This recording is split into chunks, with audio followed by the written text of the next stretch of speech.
नमस्कार। देश के प्रधानमंत्री आज पहली बार बिहार में ऐसा कुछ कर दिया कि हर तरफ चर्चा हो रही है। जी बिल्कुल, आप सही सुन रहे हैं। देश के प्रधानमंत्री बिहार दौरे पर आए, चुनावी प्रचार में आए, लेकिन उन्होंने एक बार भी परिवारवाद का जिक्र नहीं किया। इस बात से हर कोई हैरान है। आखिर ऐसा क्या हुआ? आखिर प्रधानमंत्री मोदी ने परिवारवाद पर एक बार भी मंच से क्यों नहीं बोला? दरअसल देखिए, 19 अप्रैल को 4 लोकसभा सीटों पर मतदान होना है। गया, नवादा, औरंगाबाद और जमुई में आज चुनावी प्रचार करने के लिए पहुंचे थे, जहां 4 लोकसभा का प्रचार किया उन्होंने। जमुई से चिराग पासवान के बहनोई यानी अरुण भारती वहां से चुनावी मैदान में उतरे हैं। चिराग पासवान ने अपने बहनोई को टिकट दिया है। उनके प्रचार के लिए नरेंद्र मोदी जमुई पहुंचे थे, खैरा के बेल्लोर ग्राउंड में, जहां पर हजारों लोगों को उन्होंने संबोधित किया। कई सारे मुद्दे को टच किया, लेकिन परिवारवाद को एक बार भी टच नहीं किया, यानी एक बार भी परिवारवाद पर नहीं बोला। कौन कौन से मुद्दे को उन्होंने छुआ है और कहा है, हम आपको बताते हैं। सबसे पहला तो है भ्रष्टाचार, जंगल राज, विकास और पावर की बात की है। वहीं इंडिया अलायंस को घमंडी अलायंस भी बताया है। साथ ही साथ दलितों और किसानों को भी साधा है। सब कुछ साधा, लेकिन इस बार परिवारवाद को नहीं साधा, क्योंकि जहां पर, जिस ग्राउंड पर, जिस मंच पर आए थे, वहां परिवारवाद ही बढ़ावा मिल रहा था। दरअसल देखिए, जमुई लोकसभा क्षेत्र से चिराग पासवान ने अपने जीजाजी यानी बहनोई को टिकट दिया है, तो वहां पर प्रधानमंत्री को यह बोलना, परिवारवाद पर बोलना ठीक नहीं लगा होगा, या फिर जो स्ट्रेटजी बनाते हैं, जो रणनीति बनाते हैं, उनको पहले से पता था तमाम सारी चीजें कि वहां पर अगर हम परिवारवाद की बात को उठाते हैं तो भाजपा पर ही भारी पड़ जाएगा। और उससे पहले एक बात हम आपको बता दें, तेजस्वी यादव बिहार के नेता प्रतिपक्ष, उन्होंने अपने फेसबुक अकाउंट और सोशल मीडिया अकाउंट से 1 दर्जन से ज्यादा नेताओं के बारे में बताया था कि आपके पार्टी में परिवारवाद है, जो इस बार उनको टिकट भी मिला है।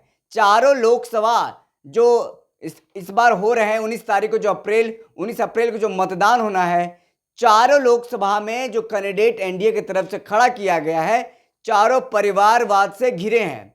पहला देखिए, जमुई से चिराग पासवान के जीजाजी हैं, कैंडिडेट प्रत्याशी हैं। ऐसे में किस मुंह से देश के प्रधानमंत्री नरेंद्र मोदी परिवारवाद पर चर्चा करते, इस बहस को छेड़ते? इससे पहले आपने देखा होगा, कभी भी नरेंद्र मोदी जो कि देश के प्रधानमंत्री हैं, बिहार आए तो वो उन्होंने परिवारवाद को नहीं छुआ, या फिर परिवारवाद पर नहीं बोला, या फिर लालू प्रसाद यादव को परिवारवाद को लेकर के ना घेरा हो। ऐसा कभी नहीं हुआ है। लेकिन ये पहला मौका है, ये पहली बार है जब नरेंद्र मोदी, देश के प्रधानमंत्री, भाजपा के कद्दावर नेता, विश्व की सबसे बड़ी पार्टी के नेता, उन्होंने परिवारवाद पर एक बार भी कोई शब्द नहीं बोला है।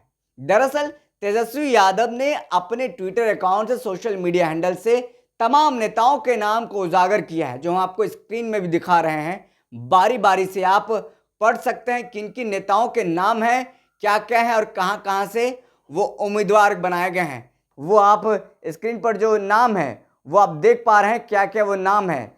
सोशल मीडिया पर तेजस्वी यादव के द्वारा शेयर किया गया है, जिसमें साफ तौर पर बताया गया है कि कौन कौन परिवारवाद के चेहरे हैं। तो हम आपको बता दें, देखिए, जमुई से अरुण भारती, पूर्व एमएलसी ज्योति पासवान के सुपुत्र एवं पूर्व केंद्रीय मंत्री स्वर्गीय रामविलास पासवान जी के दामाद एवं एलजेपीआर के वर्तमान राष्ट्रीय अध्यक्ष जी के जीजाजी। अब आगे बढ़ते हैं औरंगाबाद में सुशील कुमार सिंह, एमपी पूर्व राम नरेश सिंह के बेटे हैं। और गया, पूर्व सीएम जीतन राम मांझी जी, मंत्री व एमएलसी संतोष सुमन के पिता तथा हिंदुस्तानी अवाम मोर्चा सेक्युलर के राष्ट्रीय अध्यक्ष के एमएलए सास ज्योति देवी के समधी। और आगे बढ़ते हैं 4, देखिए, नवादा से विवेक ठाकुर को प्रत्याशी बनाया गया है। विवेक ठाकुर एमपी पूर्व केंद्रीय मंत्री और x MP Shri CP Thakur के बेटे हैं। इसके अलावा उन्होंने 1 दर्जन से ज्यादा नेताओं के नाम उन्होंने अपने सोशल मीडिया अकाउंट हैंडल से गिनवा दिया है, जिसके कारण देखिए कहीं ना कहीं प्रधानमंत्री नरेंद्र मोदी आज परिवारवाद का जिक्र ना किया हो, ऐसा कहा जा रहा है। क्योंकि अगर देश के प्रधानमंत्री नरेंद्र मोदी जी परिवारवाद पर आज कुछ बोलते तो खुद फंस जाते, क्योंकि उनके ही पार्टी में परिवारवाद के द्वारा टिकट दिया गया है। जो चारों सीट हमने बताया, चारों परिवारवाद के तहत ही टिकट दिया गया है और कई सारे सांसद हैं जिनको बिहार में परिवारवाद के टिकट दिया गया है। यूं तो परिवारवाद से कोई पार्टी धुली नहीं है, चाहे भाजपा हो, राजद हो, कांग्रेस हो, लोजपा हो या कोई और भी पार्टी हो, कोई भी परिवारवाद से धुली नहीं है। लेकिन सत्ता पक्ष अपने आप को परिवारवाद की पार्टी नहीं कहती है, लेकिन जो विपक्षी पार्टी है उनको परिवारवाद की पार्टी कहती है, उनमें परिवारवाद दिखता है। हमें लगा कि ये बात आज बतानी चाहिए कि देश के प्रधानमंत्री जब आज जमुई पहुंचे, लेकिन परिवारवाद पर उन्होंने एक बार जिक्र नहीं किया। जिक्र ना करने की वजह क्या है? तो वजह आपको पता चल गई है। जिस मंच से उन्होंने चर्चा किया, जिस मंच से तमाम मुद्दों को उठाया, भ्रष्टाचार, लालू प्रसाद यादव को लेकर के हो, जंगल राज को लेकर के हो, देश की पावर को लेकर के बात हो, या फिर दलितों को साधने की बात हो, रामविलास पासवान की बात हो, तमाम बातें किए। लेकिन इस बार परिवारवाद को लेकर के देश के प्रधानमंत्री नरेंद्र मोदी ने एक बार भी कुछ नहीं बोला है। फिलहाल इस खबर में इतना ही। बहुत बहुत शुक्रिया।